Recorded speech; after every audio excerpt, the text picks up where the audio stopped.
கெஹல்பத்ர பத்மே உள்ளிட்ட குழுவினரை இந்தோனேஷியாவில் வைத்து கைது செய்யும் காணொலியை அந்த நாட்டு போலீஸ் அதிகாரி ஒருவர் தனது எக்ஸ் தளத்தில் வெளியிட்டுள்ளார். குறித்த திட்டமிடப்பட்ட குழுவினர் தங்கியிருந்த சொகுசு வீடொன்று சுற்றி வளைக்கப்பட்டு அவர்கள் கைது செய்யப்படும் விதம் அந்த காணொலியில் சித்தரிக்கப்பட்டுள்ளது.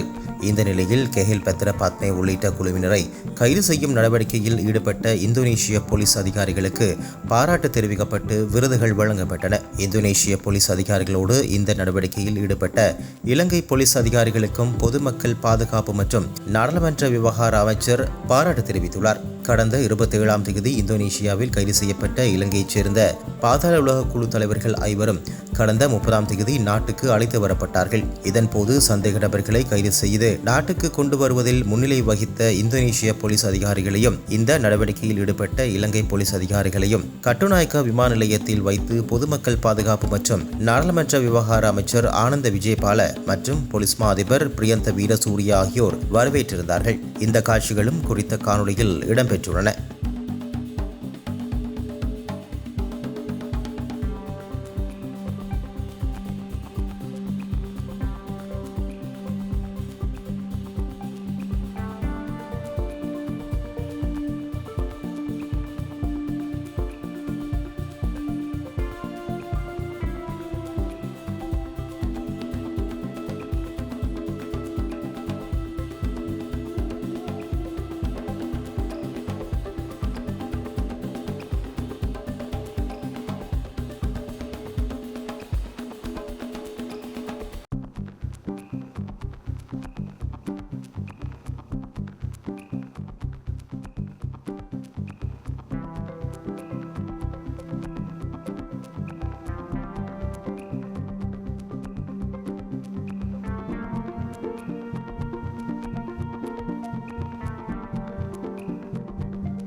இலங்கைக்கும் ஐக்கிய அரபு ராச்சியத்துக்கும் இடையிலான ஒப்பந்தம் குறித்த யோசனை இன்று நாடாளுமன்றத்தில் 163 பெரும்பான்மை வாக்குகளுடன் நிறைவேற்றப்பட்டுள்ளது. இதற்கமைய விசேட பெரும்பான்மையோடு அந்த யோசனை நிறைவேற்றப்பட்டதாக சபாநாயகர் சபைக்கு அறிவித்தார்.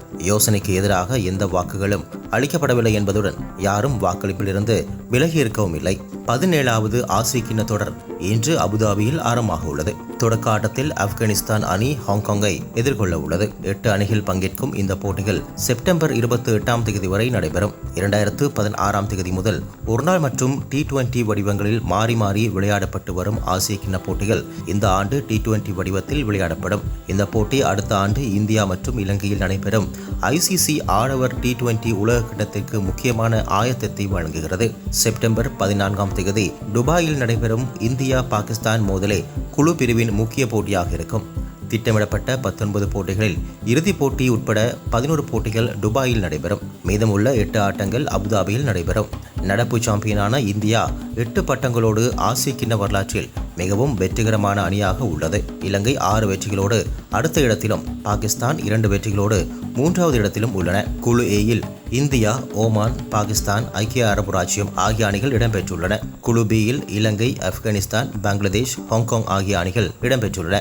ஒவ்வொரு குழுவிலிருந்தும் முதல் 2 இடங்களை பிடிக்கும் அணிகள் சூப்பர் 4 நிலைக்கு தகுதி பெறும். அந்த சுற்றில் முதல் 2 இடங்களை பிடிக்கும் அணிகள் ஆசிய சாம்பியன்களை தீர்மானிக்க இறுதிப் போட்டியில் போட்டியிடும். போட்டி நடைபெறும் இடம் துபாய் சர்வதேச கிரிக்கெட் மைதானம், ஷேக் சயித் மைதானம், அபுதாபி. போட்டி நேரம் 19 போட்டிகளில் 18 போட்டிகள் ஐக்கிய அரபு ராச்சிய நேரப்படி மாலை 6:30 மணிக்கு இடம்பெறும். இலங்கை நேரம் இரவு 8 மணி.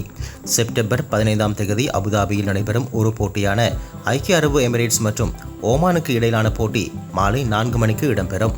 இலங்கை நேரப்படி இது 5:30 ஆகும். இலங்கையில் மாற்று வழி பாதுகாப்பு தேவையுள்ள குழந்தைகளுக்கான பெற்றோர் பாதுகாவலர் பற்றிய முறை சார்ந்த சட்ட ரீதியான ஏற்பாடுகள் இதுவரை இல்லாதது கண்டறியப்பட்டுள்ளது. இதனை கருத்தில் கொண்டு தேசிய சிறுவர் பாதுகாப்பு அதிகார சபை பெற்றோர் பாதுகாவலர் பாதுகாப்பு பொறிமுறையை உருவாக்குவதற்காக கருத்தாக்க பத்திரம் ஒன்றை சமர்ப்பித்துள்ளது. இதன் மூலம் பெற்றோர் பாதுகாவலர் பாதுகாப்பு முறையை நிறுவுதல் மற்றும் தொலைதூர பெற்றோர் பாதுகாவலர் ஒத்துழைப்புகள் எனும் 2 முக்கிய வழிகளில் பாதுகாப்பு திட்டங்கள் நடைமுறைக்கு வரும் என்று எதிர்பார்க்கப்படுகின்றது. இதனை அடிப்படையாக கொண்டு பெற்றோர் பாதுகாவலர் பாதுகாப்புக்காக புதிய சட்டத்தை அறிமுகப்படுத்த சட்டமூலம் ஒன்றை தயாரிக்குமாறு சட்டவறிஞர்களுக்கு ஆலோசனை வழங்குவதற்கான யோசனையை பதில் மகளிர் மற்றும் சிறுவர் விவகார அமைச்சர் சமர்ப்பித்த நிலையில் அதற்கு அமைச்சரவை அங்கீகாரம் வழங்கியுள்ளது. யாழ்ப்பாணம் போலீஸ் பிரிவுக்குட்பட்ட கலட்டிச்சந்தியில் இன்று காலை நடத்தப்பட்ட வாள்வெட்டு தாக்குதலில் ஒருவர் காயமடைந்துள்ளார். மோட்டார் சைக்கிளில் பயணித்த ஒருவர் மீது வேனொன்றில் பயணித்தவர்கள் இந்த வாள்வெட்டு தாக்குதலை நடத்திவிட்டு தப்பிச் சென்றுள்ளதாக தெரிவிக்கப்படுகிறது. சம்பவத்தில் காயமடைந்த கோண்டாவில் பகுதியைச் சேர்ந்த இளைஞர் யாழ்ப்பாணம் போதனா வைத்தியசாலையில் சிகிச்சைக்காக அனுமதிக்கப்பட்டுள்ளார். சம்பவம் தொடர்பில் யாழ்ப்பாண போலீசார் மேலதிக விசாரணைகளை முன்னெடுத்து வருகின்றார்கள்.